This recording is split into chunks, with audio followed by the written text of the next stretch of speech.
welcome to the Indigenous Entrepreneurs Podcast. Today I have Eric Villegas with me, and we are going to talk about the Indian Arts and Crafts Act and some other things.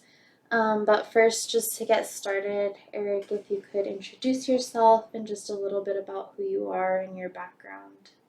Okay.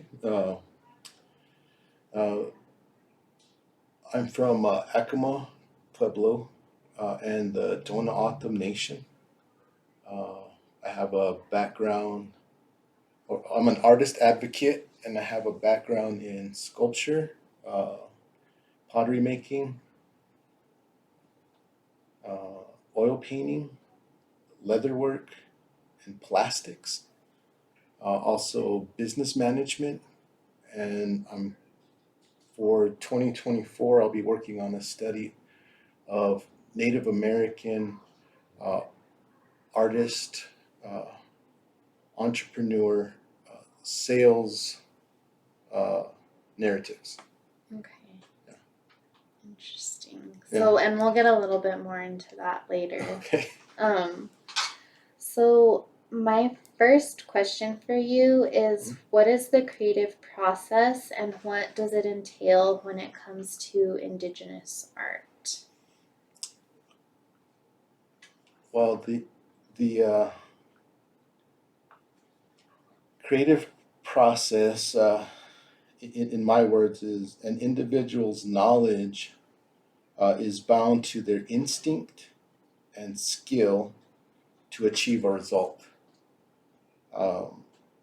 So that's how I would describe the creative process. And what I think is interesting about the creative process for artists is that they're the only ones that know when to stop. There's at some point there's a stopping point, but they're the only ones that can tell that. Yeah. So the artist is the only one who knows, like, okay, this piece is done. Yeah, it's finished. It's ready to be sent out to the world. Yeah. Have you ever had an experience as an artist yourself where it's taken a while for you to get to that point, or? Several times. Yeah.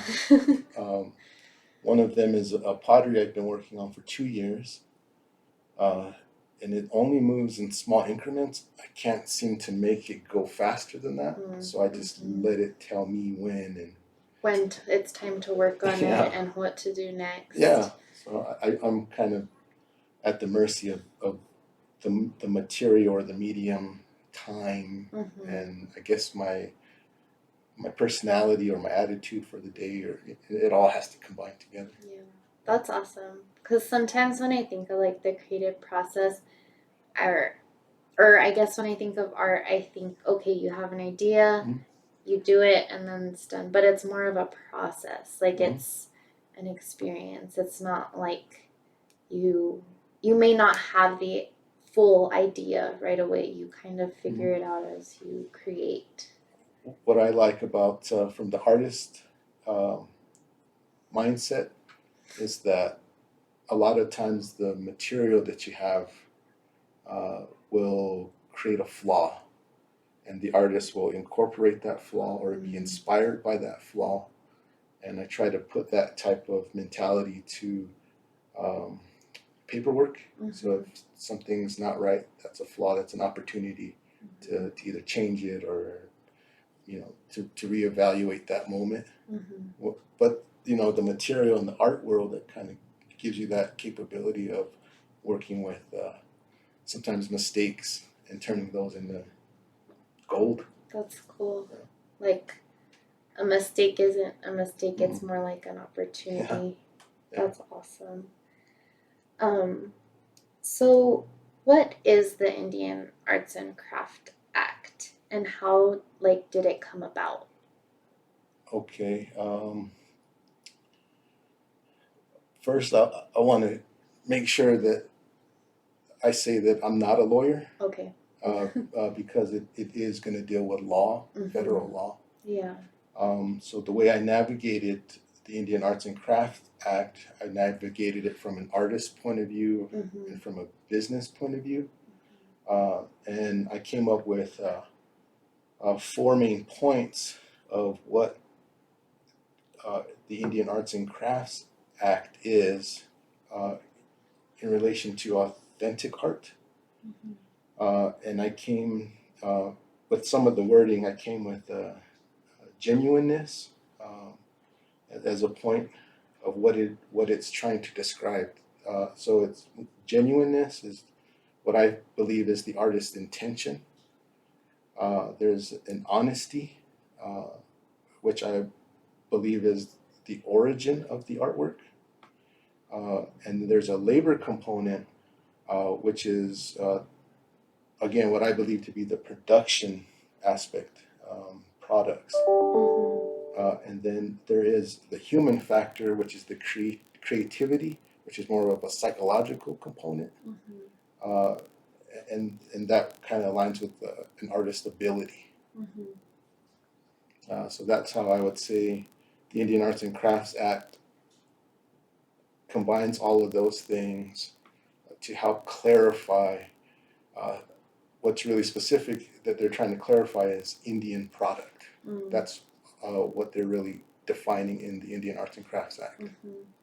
So what defines an Indian product without getting like too much into the weeds?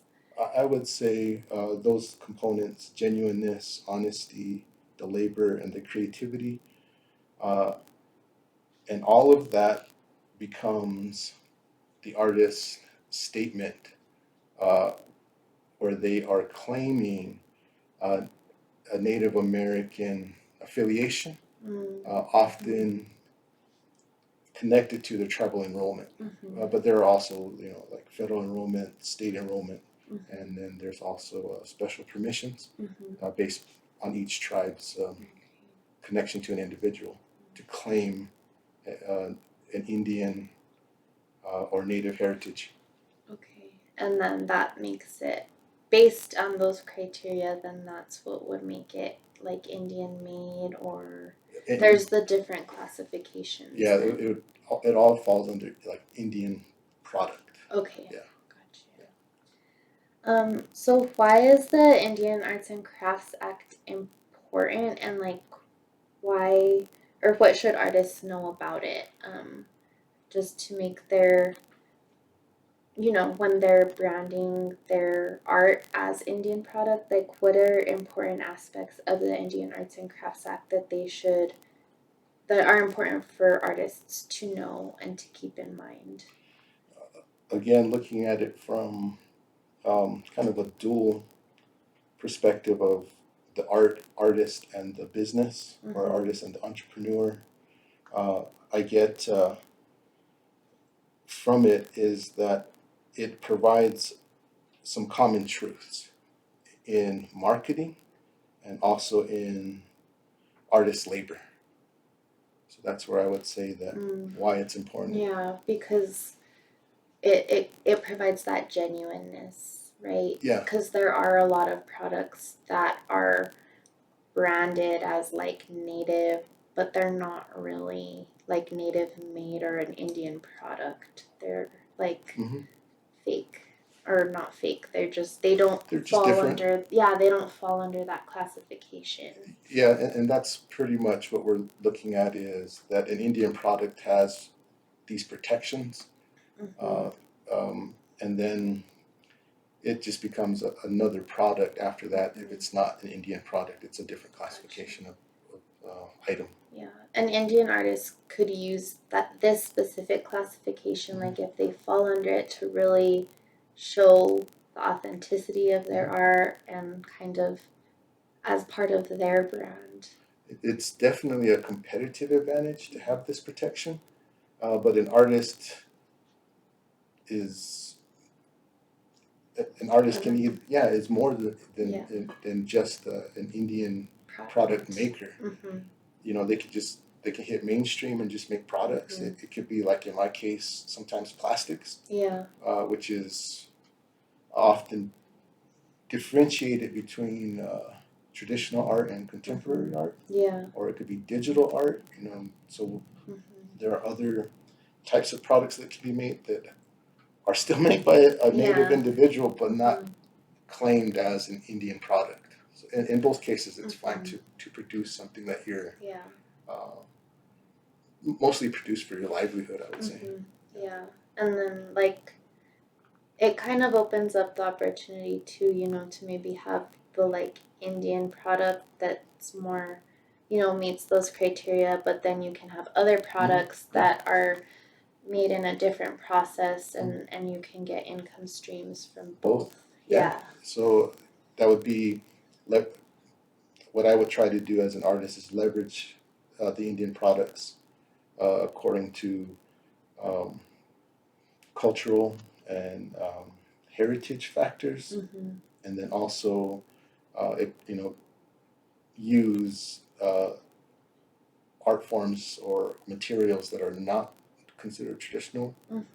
But again, that would be to the artist's advantage to use what works for them. And then it's kind of up to the artist, like what they want to do, that's or how they want to brand their art. That's definitely a power the artists have. Yeah. So we've talked a little bit about like, you know, being the genuine part as like being genuine as one of the factors, and authenticity. And that is like kind of a big factor when it comes to those criteria for an Indian product. So what is like a certificate of authenticity, or how can artists who do want to pursue that Indian product status, like what can they do to show that their product is authentic? There's a way, I think you mentioned in our previous conversations, like a certificate of authenticity that they can apply for, or something like that. I would say there's a bit of a combination of things they can do. One is that they make the statement of their tribal affiliation. Okay. And that can be either written or declared. So if you say that your product is an Indian product, you're kind of in the realm of federal law now. So an artist that claims that, it's going to be certain that that's the truth.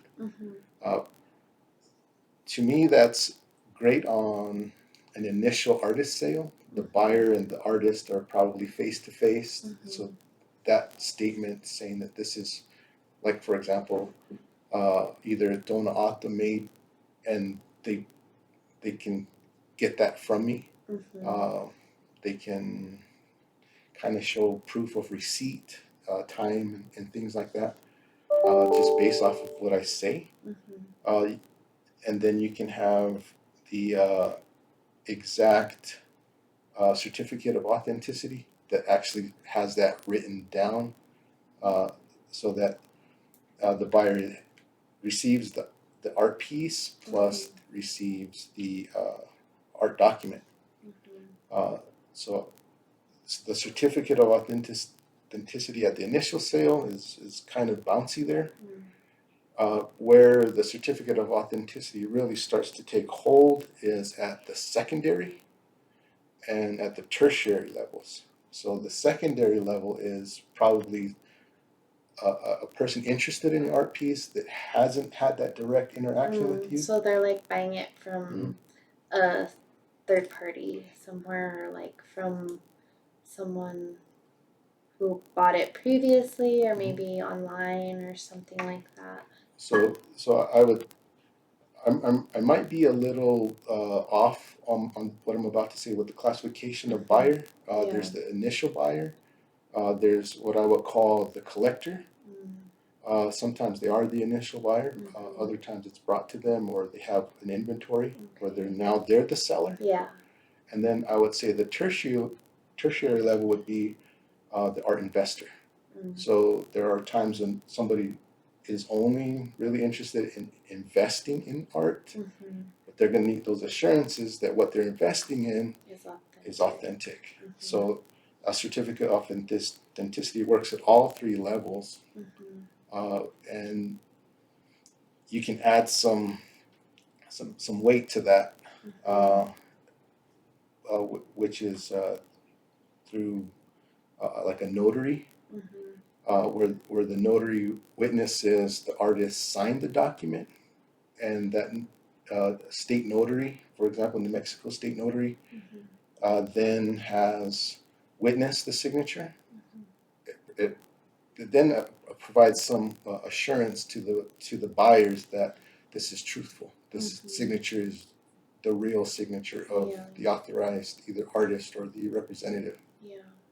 It's declaring the authenticity. So that like certificate of authenticity statement is, I guess, the purpose. It serves several purposes, from my understanding. Like, it would serve as kind of a protection for the artist to show that this is my authentic piece. Yeah. So that, if people are copying them, it's like, no, this is my authentic piece. That one's not authentic. But then it also kind of elevates, I guess, the selling point and also like the value of the art. Yeah. I try to, when I talk to artists about this, it seems like a new approach to paperwork, so art paperwork or the art document. And with that assured signature on the document, that does add value.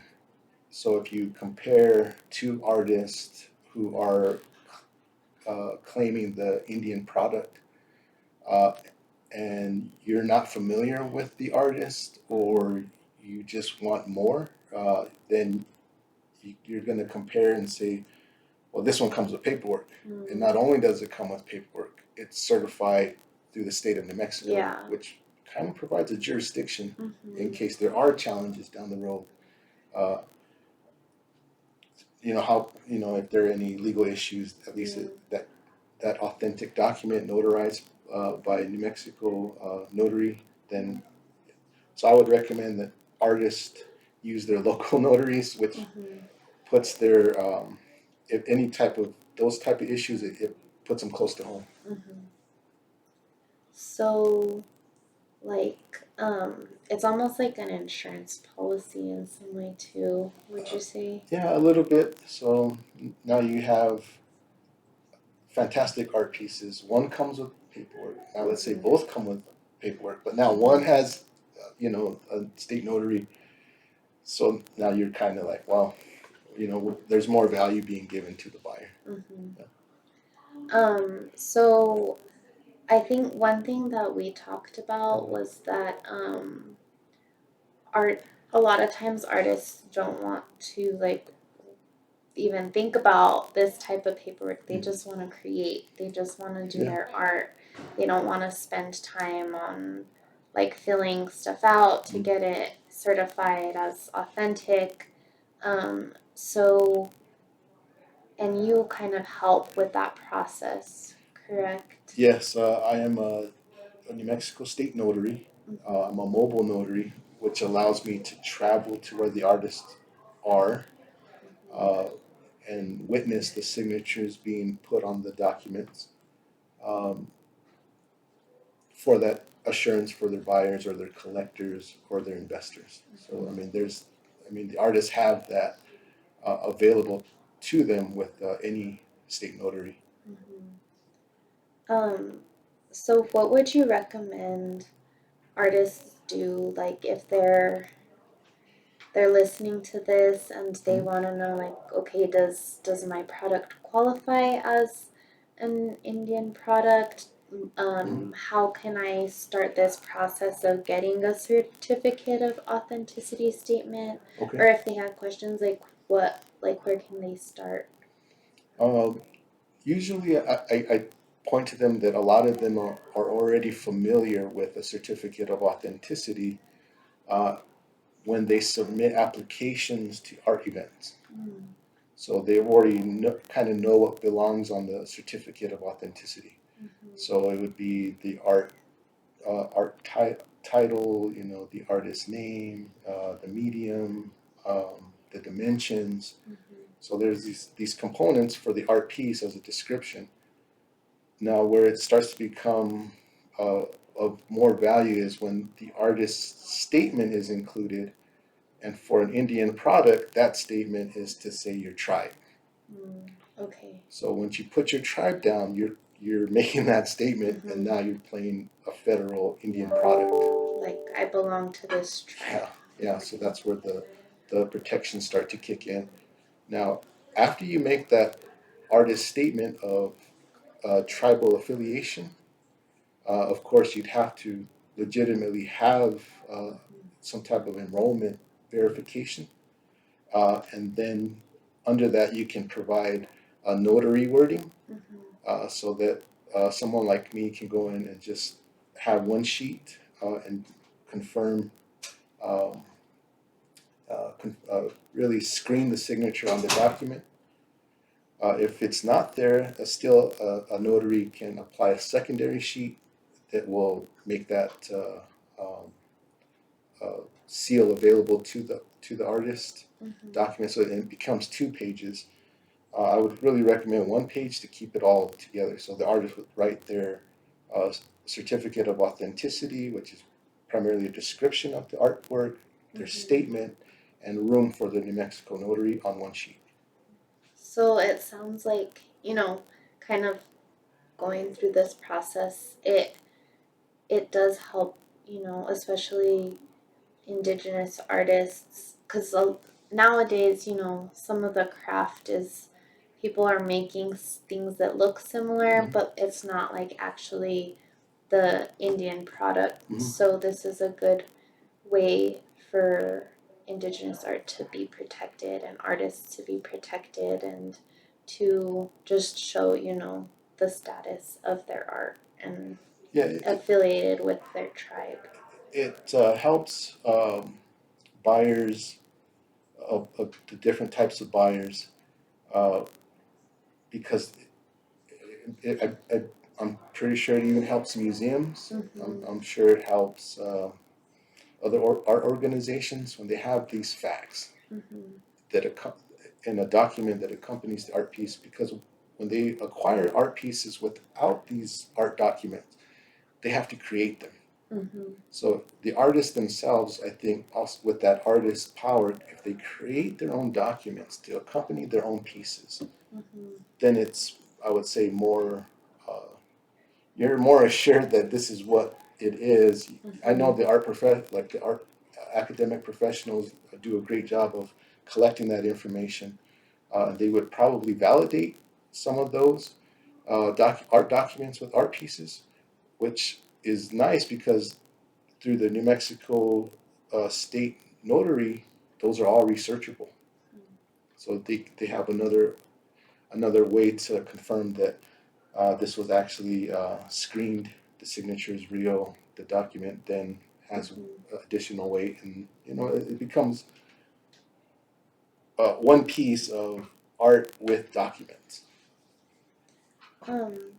So one last question for you, and then I'll see if you have anything else you want to add. But how do you personally help artists who might want to pursue the certificate of authenticity, or maybe need help with paperwork, so they can help, so they can just focus on their art? I guess there's a few ways. A lot of times, artists are doing the multiple roles. In the study I'm looking to create, I consider the multiple roles of a single artist. So they have the creative side, which I categorize as production, research and development, production, and then on the other side would be the business management. That would be, I guess, the paperwork side of being a solo or sole proprietor, solo entrepreneur. In those cases, sometimes you just need someone to talk to and I'm available to them for that, so I can help align what they're currently doing, and maybe they don't call it research and development. Maybe they don't call it production.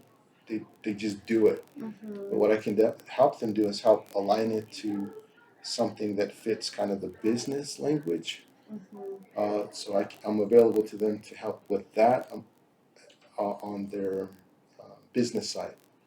The creative side, they're often strong enough that they can feel it. That's what's driving them. They know what that means. They know where to harvest the materials. They don't need my help with that. They know the different techniques. They've been practicing long enough, or they have cultural information that they can draw upon to create the products, the Indian products. But then it becomes a time where you just want someone to talk to about, what happens next, and I can provide some of that guidance. I still have um, friendships with people that are um, more versed, so I can offer as a connection point. So if there's something that I don't know, there's a good chance I can help them find someone and bring that knowledge to them. And then through the New Mexico notary, I can help them provide some of those assurances on their art documents. And then I guess my background in the different types of art kind of makes it so that I know what they're going through, so that I wouldn't, like I pretty much struggle with the same things that they have, trying to turn our creative passions into our livelihoods. So sometimes it seems easier said, uh, but again, it's sometimes you just need someone to confirm that you're on the right track. You don't really need to know anything new. You just need to know that you're on the right track. So I can help kind of offer what I went through, and if it's similar to what they're going through, that kind of confirms that they're on the right track. Awesome.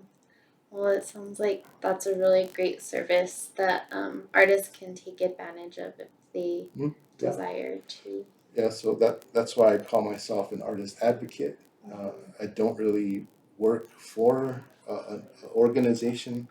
I'm just pretty much available to community members, all community members that are just interested in either selling Indian products or buying Indian products. I'm available for both groups. Awesome. Well, thank you so much for coming today and sharing this information and your expertise, because I think it is a topic that a lot of Indigenous artists are interested in. And like you said, they kind of know some of this stuff already. They just don't know that they know it. But it's good to kind of, have that affirmation of, oh, okay, this is the path I'm on, and maybe I can go get that certificate of authenticity if I haven't yet, and just kind of get thinking about how they can elevate their art through these, the authenticity statement, and then protect their art as well, and just kind of brand themselves as Indigenous artists and Indigenous products. There is a art industry network, and it's not all filled with artists. There's people like me who are an artist advocate, like paperwork. There's accountants. There's all these other business professionals inside the art industry that I think we need to either broadcast those connections that we're available to help in a non art making way, but in a supportive way, on the other side of the coin, where it's now converting creativity into that livelihood. And there are different types of professionals in our communities. There's even tax professionals in our communities that you can see.